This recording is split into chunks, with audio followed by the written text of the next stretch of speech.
This is good. It's showing the tension of sailing into the attack, and everyone's just waiting to see what's going to happen. And now the Greek fire. Okay, so this is the wildfire being used. Very much like the use of Greek fire in the siege of Constantinople. The difference is that Greek fire had to be preheated, so it couldn't be sort of spread on the water and then lit. It would be heated and then sprayed out of a siphon. So you had to sort of put it on little ships. So the Byzantines used a little thing called a dromon, and they would sail it up. And nor does it explode quite like this. It's hard to get materials that energetic that will explode when they've been spread out on water. But visually it's beautiful and it's very dramatic, and that's what we want in a TV show. But in general, the sort of in terms of the naval tactics, it's very much like the first siege of Constantinople. The difference that they're not showing here is about the currents and winds. In that siege in Constantinople, the Arab fleet was sort of calmed in the currents as they were trying to pass in front of the city, and the Byzantine fleet darted out of what's called the Golden Horn and attacked them both with fire ships and then with Greek fire. So here we're just getting the visuals of the wildfire exploding, and it is like the destruction of that fleet. But it's done in its own style to be visually much more dramatic, and leaving out all the boring details of which way the water currents are going, which way the wind is blowing. One of the problems for the Greeks in using Greek fire was a very short-range weapon, and you needed the wind and the sea state to be blowing in a particular direction and particularly calm to make it work. Here it just looks like this sort of amazing war-winning weapon. Why wouldn't you be using this all the time if it's this effective? In real life, Greek fire was a much more limited weapon, although in its first few uses it was likewise quite dramatically successful. Stannis is carrying on with a landing despite having taken huge casualties, which you probably wouldn't do, because attack requires a superiority ratio over defender, especially when you're attacking a fortified place. So going ahead, probably not sensible, but may make sense if he thinks that there is a vulnerability in the sea walls, for instance, that it's easier to attack from the sea than it is from the land. Historically, this is how Constantinople was taken in 1204, was an attack from its sea walls, not from its immense land walls. Now, one thing that always sort of gets me is the use of flaming arrows in TV shows, which you just don't do in real life. It slows the arrow down. You don't get to shoot as far, but it looks nice, so they like using flaming arrows. The defenders are, of course, quite sensibly chucking rocks and pots of burning things down at them, which is all very realistic. And now the forces go out to fight them on the beach.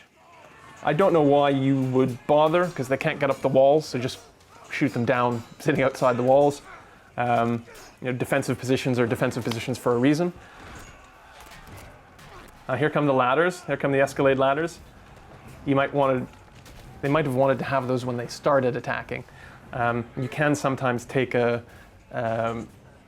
fortification by assault, but you have to move fast before they can move forces around from the part of the walls that you're not attacking to defend the part you are. So you have to go quick. And running up to a wall and then going, oh golly, we need some ladders, is probably a bit too late.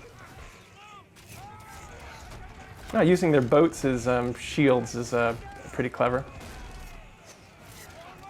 So now we have some sensible attempts at assault from Stannis.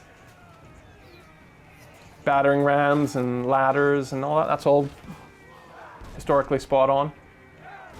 And this is an important scene because you see all the defending Lannister soldiers are starting to mill around and be uncertain.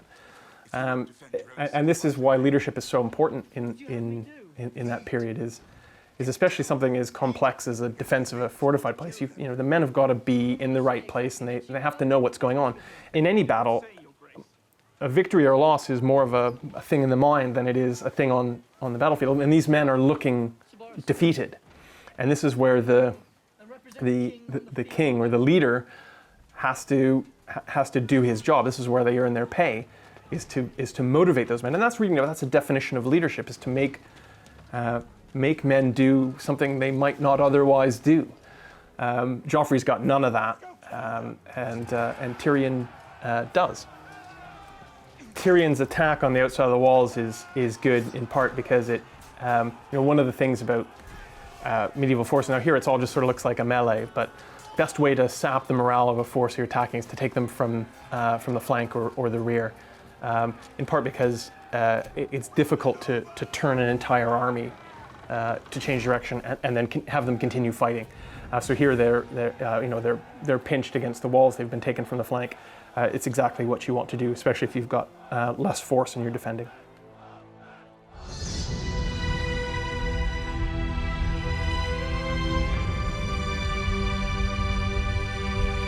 Ramsay Bolton, on top of being horrendously despicable, it really is good at getting inside people's heads. And here he's using that to his advantage on the battlefield. Now here, Ramsay's decision to fight outside Winterfell makes sense because he's got superiority of force. So, better to meet outside the castle walls and fight. I mean, this is really irresponsible of Snow to try and save his brother, even though he's clearly the center of gravity for his army, and Ramsay knows that if he can dislocate Jon Snow from his army, then his army is much more vulnerable. They're not going to have a commander. So it makes a lot of sense from Ramsay Bolton's point of view. Jon Snow riding single-handedly towards the Boltons is it's not a thing. Great drama, but tactically speaking, not a thing. Vulnerability of horses to arrows. Jon Snow finally realizing what a mess he's in.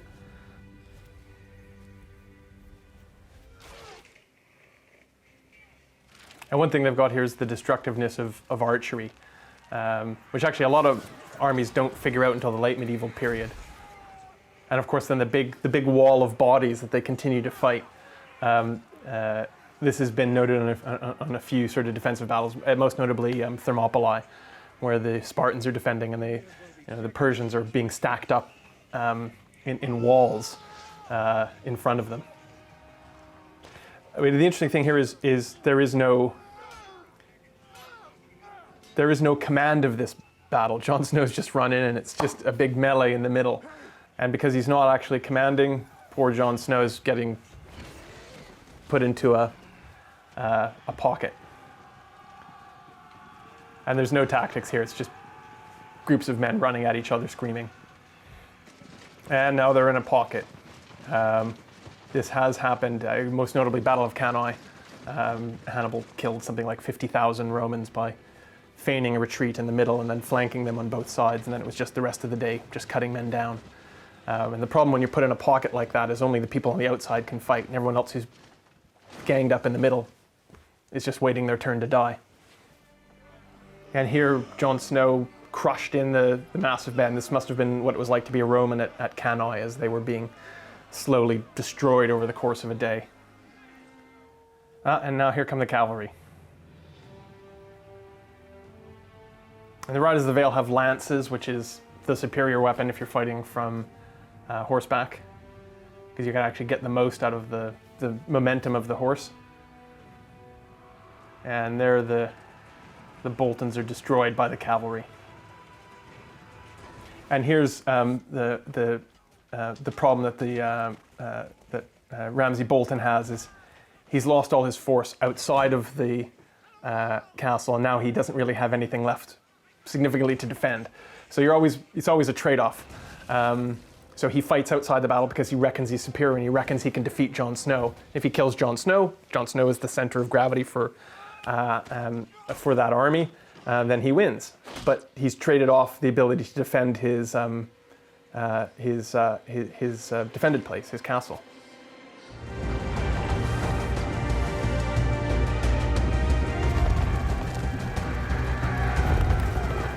it's probably something we miss out of discussions a lot of medieval warfare, is how religious they were. And going back to ancient times and into the medieval period, there were, a priest or priests were a big part of warfare, both to motivate men, to justify them why they had to do such an abhorrent thing as killing lots of other people.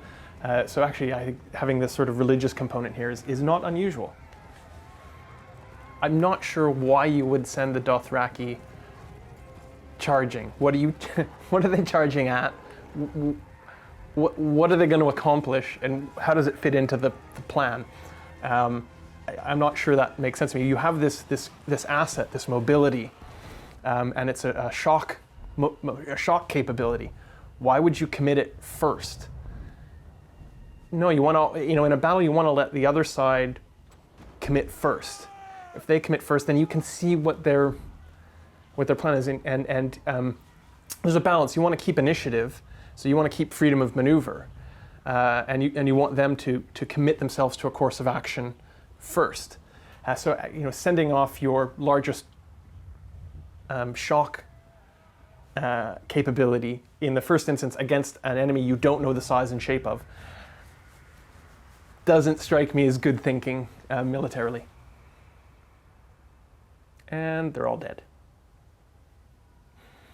At the outset of a battle, taking a risky move like that, and then losing, that would be a huge morale deficit for your own forces. Your great big super horsemen are wiped out. You don't even see it. You see a few stragglers run back. What's that going to do to the morale of everyone else? And again, if your plan is just to fight them, like, I don't see a plan here. You'd be better off waiting in the castle walls. Why start with a maneuver and then just sort of stand and wait? It doesn't make a lot of sense. Brienne is saying fall back, and one of the dangerous thing in any contact battle is the withdrawal. Generally, that's where most casualties would happen in ancient medieval warfare, is when you break, because most of your armor is designed to fight from the front. Your shields face front, and most of the defensive plate is front. As soon as you turn your back, you can't defend yourself. And so in medieval battles where one side breaks, that's where 80% of the casualties would happen.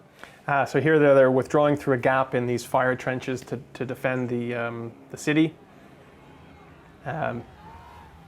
Probably good thinking, knowing the dislike of your enemy to fire. On the other hand, those trenches might have been a good thing to do before the battle, to try and disrupt them, break them up, make them more manageable. What you want to do is defeat an enemy in detail. So you want to defeat them bit at a time, especially if you're slightly under strength compared to them. You don't want to fight them all at once. You want to break them up so you can destroy one bit of it at a time. And that's where obstacles are good. Obstacles are good at breaking up an enemy, disrupting his formation.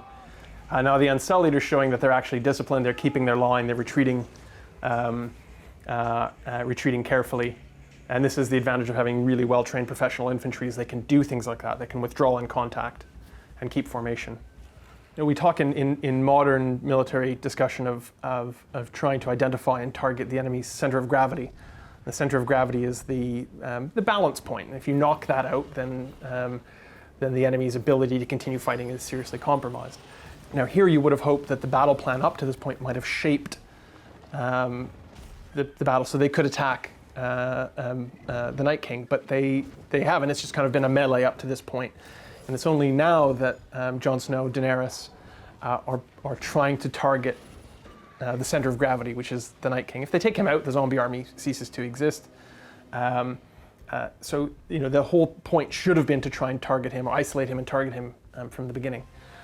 So Arya killing the Night King. Nice little sword play move there, dropping the sword. But yeah, going after the center of gravity, trying to kill the opponent general is certainly, again, a trope of historical fighting. Usually harder than it would seem.